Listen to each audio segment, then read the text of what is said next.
अखिल भारतीय किसान यूनियन के तत्वाधान में एक बैठक का आयोजन किया गया।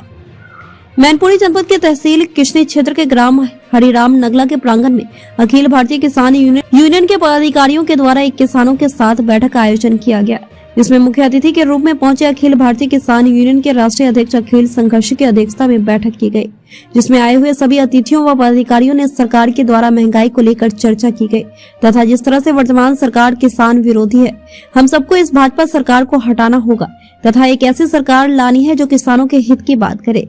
इस दौरान बैठक में पहुंचे राष्ट्रीय अध्यक्ष अखिल संघर्षी व जिलाध्यक्ष सुखबीर सिंह ने क्या कुछ कहा, जरा सुनिए। आज किसान यूनियन अखिल भारतीय किसान यूनियन की बैठक हुई है। इसका मेन उद्देश्य क्या है, क्यों बैठक की गई है? महत्वपूर्ण बात यह है कि आज यहाँ संगठन का विस्तार किया जा रहा है। संगठन में जिम्मेदार लोगों को जिम्मेदारियां दी जा रही हैं। साथ ही भ्रष्टाचार, अत्याचार, अन्याय के खिलाफ किसानों को एकजुट किया जा रहा है, लोगों को जागरूक किया जा रहा है, उनके अधिकारों के प्रति सजग किया जा रहा है। और आने वाले समय में सरकारें जो अत्याचार कर रही हैं, प्रशासनिक मशीनरी सरकार के इशारे पर सरकार के संरक्षण में जो गांव में किसान मजदूरों की लूट कर रही है, उस पर अंकुश कैसे लगाया जाए, इसकी व्यापक रणनीति बनने जा रही है। और 2 फरवरी को फिरोजाबाद जिले में उसको लेकर के महापंचायत है और 2 मार्च को मैनपुरी में एक बड़ी महापंचायत होगी। जो महापंचायत योगी आदित्यनाथ जो मुख्यमंत्री है उत्तर प्रदेश के कान और आंख खोलने का काम करेगी।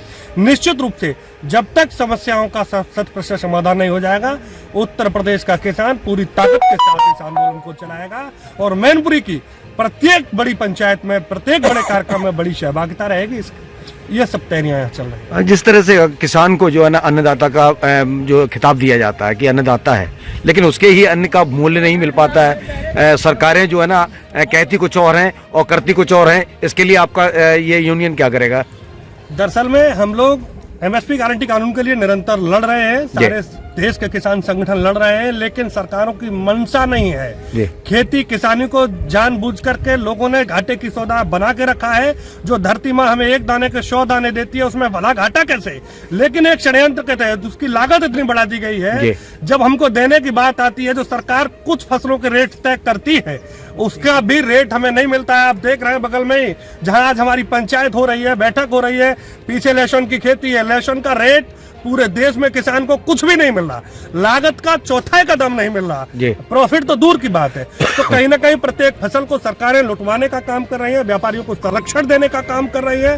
सरकार चाहे किसी की रहे, अखिल भारतीय किसान के बैनर तले पूरे देश के प्रदेश के किसान व्यवस्था परिवर्तन की लड़ाई लड़ रहे हैं। जो सत्ता में रहेगा, किसान मजदूर के लिए अगर काम नहीं करेगा, तो निश्चित रूप से देश का किसान नौजवान सड़कों पर उतरकर अपनी ताकत का एहसास कराने का काम करेगा और सरकारों के दिमागों को ठीक करने का काम करेगा। जिस तरह से अभी जो 2024 में जो है ना बीजेपी सरकार तैयारियों में जुट गई है चुनाव की में, इसमें क्या योगदान रहेगा आपकी यूनियन का और किसानों का? सरकार तो हमेशा चुनाव के मूड में रहती है। अगर हम भाजपा की बात करें तो 6 to 12 महीना पूरे 5 साल चुनाव के मूड में रहते हैं।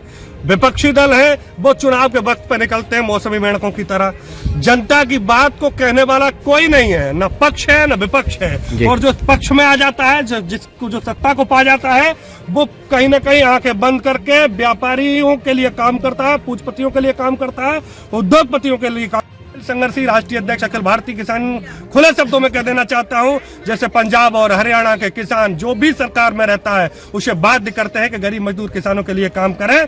उत्तर प्रदेश के किसान भी इसी पैटर्न पे काम करेंगे और हर हालत में बहुत जल्दी एक बड़ा पैदल मार्च उत्तर प्रदेश के किसानों का लखनऊ को रहेगा और उत्तर प्रदेश के मुख्यमंत्री को मिलकर के बताएंगे कि ये समस्याओं का आप समाधान करिए। आपके संरक्षण में, आपकी कृपा की वजह से जो अधिकारी जिलों में, तहसीलों में, थानों में तैनात हैं, वो दिन और रात हमको लूटने का काम कर रहे हैं। लूट की छूट किसान अब किसी भी हालत में सरकार को नहीं देगा। प्रशासनिक मशीनरी को तमीज सिखाने का काम करेगा। अगर सरकार प्यार व्यवहार से उन्हें ठीक नहीं करेगा तो किसान अपनी ताकत पर, लाठी के दम पर ठीक करने का काम। अगर आपकी मांगे पूरी न हुई तो किस तरह का आंदोलन करेंगे? गांधी का देश है, गांधीवादी तरीके से हम लोग आंदोलन करेंगे, लेकिन ये सुभाष चंद्र बोस का भी देश है। सुभाष चंद्र बोस, आजाद भगत सिंह, चंद्रशेखर आजाद जैसे लोग यहाँ अवतरित होते रहे हैं। जरूरत पड़ेगी तो उत्तर प्रदेश का किसान क्रांति करने से भी पीछे नहीं जाएगा। 23 जनवरी को नेताजी सुभाष चंद्र बोस की जयंती पर उत्तर प्रदेश की सभी तहसीलों में अखिल भारतीय किसान यूनियन के कार्यकर्ता अपना प्रदर्शन कर रहे हैं, पंचायतें कर रहे हैं और एटा सदर तहसील में 23 जनवरी को सुभाष चंद्र बोस की जयंती पर हम लोग तालाबंदी करने का काम कर रहे हैं, ये घोषणा कर दी गई। और उन्होंने यह भी कहा कि 100 साल की जलालत भरी जिंदगी से सम्मान के एक दिन की मौत अच्छी। आप घुट घुट करके परेशान हो रहे हैं, आवारा जानवरों से परेशान हैं, समय पर खाद नहीं मिले, मंडी में आपको ठगा जा रहा है, सोसाइटी में आपको ठगा जा रहा है, बाजारों में आपको ठगा जा रहा है। करते हैं आप फसल पैदा करते हैं, पूरा परिवार लगा के फसल पैदा करते हैं, लेकिन आपको अधिकार नहीं है तो उसका समर्थन मूल्य तय कौन करेगा? उसे आड़तिया तय करेगा, आप तय नहीं कर सकते। जबकि वो छोटे से छोटे चीज की सौदा उसका मूल्य तय करता है दवाइयों का। आयोजित किया गया, किसके नेतृत्व में किया गया और किस बैनर तले हुआ है ये? आज ये अखिल भारतीय किसान संगठन यूनियन के बैनर तले हुआ है और सुखवीर सिंह मैंने यहाँ कार्यक्रम करवाया है जी। किसान संगठन का राष्ट्रीय कृषि को बुला करके। अच्छा, इसका मेन उद्देश्य क्या था? मैंने तो भ्रष्टाचार के खिलाफ बोलना। भ्रष्टाचार जैसे अपने यहाँ भ्रष्टाचार हो रहे हैं, जी। सब किसानों को बहुत परेशानी हो रही है। यहाँ अब आवारा पशु बहुत परेशान कर रहे हैं, समय पे खाद नहीं मिल रही है, बीज नहीं मिल रही है, किसानों को परेशानी हो रही है। उसी के पर्पज पे यहाँ आयोजित किया गया है। ठीक।